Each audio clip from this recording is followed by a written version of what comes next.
काटे जा सल के लिए मस्जिद से तख्ता लाया गया, मेरे कपड़े काटे जा रहे हैं। हाय, मैं तो बंदों को अपने कपड़ों को हाथ तक नहीं लगाने देता था। मुझे क्या पता था कि मेरे जिस्म से कपड़े काट कर फेंक दिए जाएंगे। जिस सूट को मैंने 10,000 में खरीदा था, 20,000 में खरीदा था, मुझे क्या पता था कि वो वक्त आने वाला है कि दुनिया मुझसे इस कदर नफरत करने लग जाएगी कि मेरा इतना कीमती जोड़ा काट कर कचरे के ढेर में फेंक दिया जाएगा। हाय, जिस जोड़े को मैंने मौत के वक्त पहना हुआ था, आज वो जोड़ा पहनने के लिए बेटा भी तैयार नहीं है। बेटा कहता है, बाप का जोड़ा मैं नहीं पहनूंगा, मुझे डर लगता है। मेरे ऊपर पानी डाला जा रहा है, साबन लगाया जा रहा है, मैं करवट बदलने का मोहताज, उठने बैठने का मोहताज। जब गुस्ल देने के बाद मेरी मैयत को घर के मैदान में रखा गया तो फिर से एकदम कोहराम मच गया। मेरी बच्चियां दीवारों के सहारे लगकर, मेरे बच्चे चार पई का पाया पकड़कर मेरी मैयत उठाने वालों को कह रहे थे, चाचू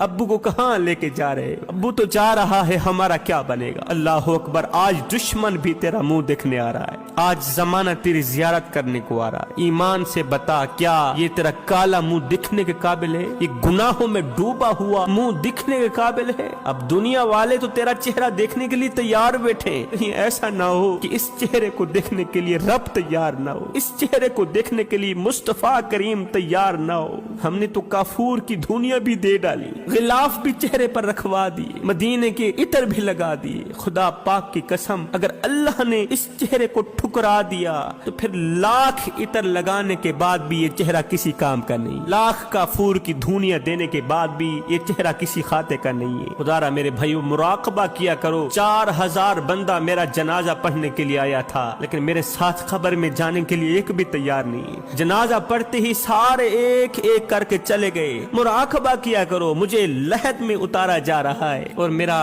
छोटा बच्चा मेरी आंखों में आंखें डाल के कह रहा है, अब्बा तू तो अल्लाह के हवाले हो गया, ये बता हमें किसके हवाले करके जा रहा है? अब कब्र के अंदर दफनाकर लोग अपने अपने घरों को चले गए, तू अकेला रह गया, तन तनहा रह गया। मुराकबा किया कर। अगर वहाँ खुदा ने कह दिया कि ये चेहरा मेरा नहीं है और मुस्तफा ने भी कह दिया, या अल्लाह जो तेरा नहीं है वो मेरा भी नहीं है, बता तू कहाँ जाएगा? अगर कब्र के अंदर मुस्तफा ने कह दिया ये चेहरा मेरा नहीं है, गुनाहों में डूबा हुआ चेहरा मेरा नहीं है, अगर अल्लाह ने कह दिया ये गुनाहों में डूबी हुई शक्ल मेरी नहीं है, बता तो सही तू कहां जाएगा? फिर तेरा क्या बनेगा? 5-5 हजार रुपए देकर हमाम में जाकर चेहरे की खूबसूरती बनाने वालों, अगर ये चेहरा कब्र में नाकाम हो गया तो फिर इस चेहरे को सजाने का क्या फायदा? इस कदर पैसे लगाने का क्या फायदा? गुनाहों पर गुनाह करने वालों, गुनाहों के जरिए खूबसूरत शक्ल को काली करने वालों, एक पल के लिए सोचो तो सही, मरने के बाद अल्लाह को ये काला मुंह दिखाते हुए तुम्हें शर्म नहीं आएगी? तुम्हें हया नहीं आएगी?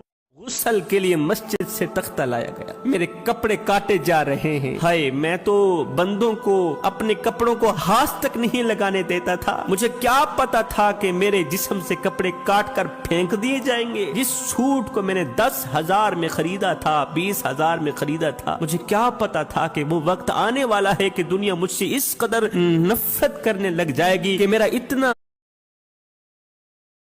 कीमती जोड़ा काट कर कचरे के ढेर में